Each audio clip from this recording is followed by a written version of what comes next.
Thank you so much for taking the time to talk with Hollywood Life. Super excited about this. Thank you.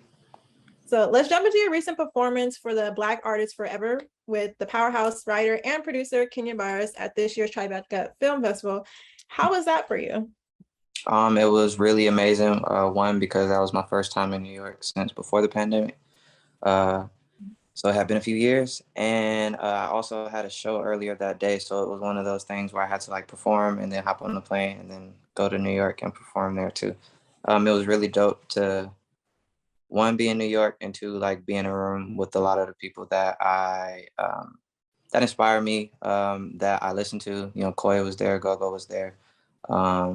And it was dope to just be around family and friends, honestly, because there was a lot of people who lived in New York that I didn't know moved to New York during the pandemic. So it was a dope moment to just like have fun and celebrate and perform and have a drink.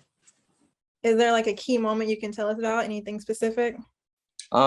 Performing and specifically making eye contact with somebody who I hadn't seen in like 4 years and just kind of giving them the head nod, like I'll talk to you in a second. That's cool. Speaking of performances, I saw that you recently performed at the Wireless Festival in London's Crystal Palace Park. What can you tell us about that? London in general was always an experience, but Wireless was crazy. It kind of reminded me that when you cross the water, the excitement is just always like a little bit more than when you're back home. So it was fun. It was funny to kind of like walk through the crowd and hear people going, ah. So the performance was dope. Being in London was fun, and Wireless was a success. Yes, London's definitely on my bucket list of places I need to travel to. So hopefully soon. Yeah. Can you also talk to us about teaming up with other Black artists for the second annual Juneteenth 2020 Freedom Songs playlist on Apple Music?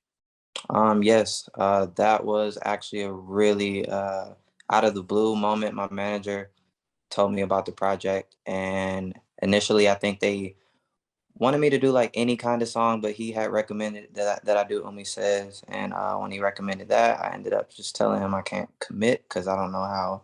I want to make sure the song is right. But once we started to record the song, we immediately got excited. And it was amazing to be able to release that and share that with everybody, and to get the nod from Mos Def too, and permission to have fun and remake a classic. That's good. I'm pretty sure it was a lot of pressure on that part too.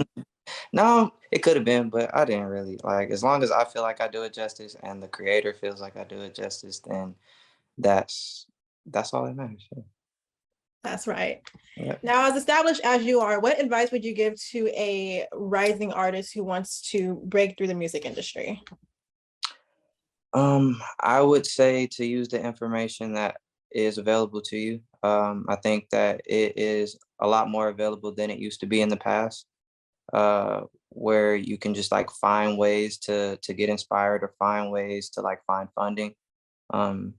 Obviously, like through the Johnny Walker thing, they've been able to provide people with just the encouragement and the funding and the mentorship to do what they need to help like fund a lot of the first that people have trouble figuring out in the beginning. I remember when I was like trying to figure out how to release my first song and how to shoot my first video and what to do the first time I revealed myself to the public. So to have, you know, people who are willing to assist you with things like that is something that wasn't really available back then, and that we need to like embrace and take advantage of now. Definitely agree on that front. Now, switching gears a bit, I saw that you have appeared on songs with Selena Gomez and Elton John, which are two acts who are essentially, a little bit different from like the hip hop R&B sense of like what we know. So I wanted to ask you, what made you decide to work with them? And would you say that like you have a variety of different types of music that you enjoy listening to? Yeah, I love listening to everything, but as far as working with other people, I just honestly love to be able to like go into other people's worlds and like move at their tempo and hear what inspires them, and figure out like how to find my place in that. And then whatever I learn from that, it's fun to bring it back to my world and say, okay, well, I did a up tempo pop song last year, and I'm trying to figure out like how to make something with some movement this year. And I can take what I learned from that song, apply it to this, or I can take what I learned from an Afrobeat song and apply it to this, or I could take what I learned from being on a song with Gorillaz and Elton John and like discover my voice in a new way that I wouldn't have discovered it on my own production. So always fun to work with other people. That's good. Selena Gomez did say that she's working on some new music right now. Can we maybe expect to hear you on there?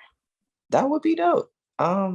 As of right now, I'm not sure, but I'm Mhm. always down. I was down the first time, I'll be down again. That's good. Mhm. I also saw that you'll be featured on Calvin Harris's Funk Wave Bounces Volume 2 album, which I'm pretty sure is going to light up this summer. So what Yes. can we expect to hear from you on there? If you could That tell us. one is such a gem. I actually like recorded the rough draft for that song some years ago. It was like at the very latest, like 2019, 2018, maybe. It was probably like 2018. Oh, So yeah, that was a song that I just kind of had sitting in the back, and I was wondering when he was gonna like reemerge and like want to do something with it because it wasn't my song. And then for sure he popped up and texted me one day like, "We're getting ready to drop, and we want to use the song." So yeah, I'm excited to hear. I'm excited to hear everybody else's song on it too. honestly, I love it. What Mhm. can fans expect from you in the future? And do you have any upcoming music in the works, like anything you're working on right now? What you can expect from me is to, always continue to find new organizations that I can team up with to help give people like access to things that are just not that easy to get access to sometimes. I would love to continue to figure out like my role in helping younger artists. So I want to do that as much as I can. As far as my music goes, I am this week in probably the best space that I've been in creatively, and things are starting to click and the puzzles starting to come together. So I'm reaching a point where I know that we're in that realm of like trying to hurry up and finish up. Not hurry up and finish, but just like finish. Where are So you making your music at, if you don't mind me asking? Are you in LA, yep. Atlanta? I've been between Atlanta and Los Angeles, but I make the bulk of it out here in LA because the studio is set up at home. So I just like to be able to work. And if I'm sleepy at 9:30, then just take a nap and wake up at 2 and work some more. So having it at the house just makes it more efficient for me. Big studios are it's unorganized and they cost too much and it's too You also don't have to worry about like outsiders or anything or yeah, running ain't gotta worry about nobody coming anybody. to the session or telling you you got 2 hours left or I gotta hurry up and work before I get sleepy and none of that. Just work at your own pace.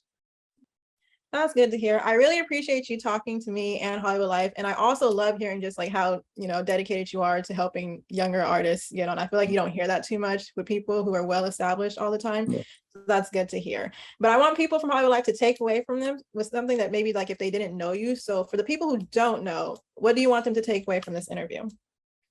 That we are entering an era where I think healing is the priority for all of us, whether it's like your relationships with the people you are in love with, whether it's relationships with your family members, friends.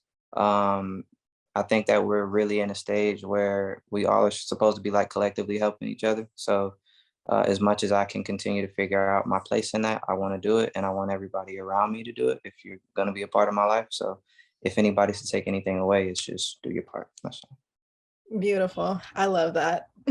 Thank you. Thank you so much for taking the time to talk with me. I appreciate it.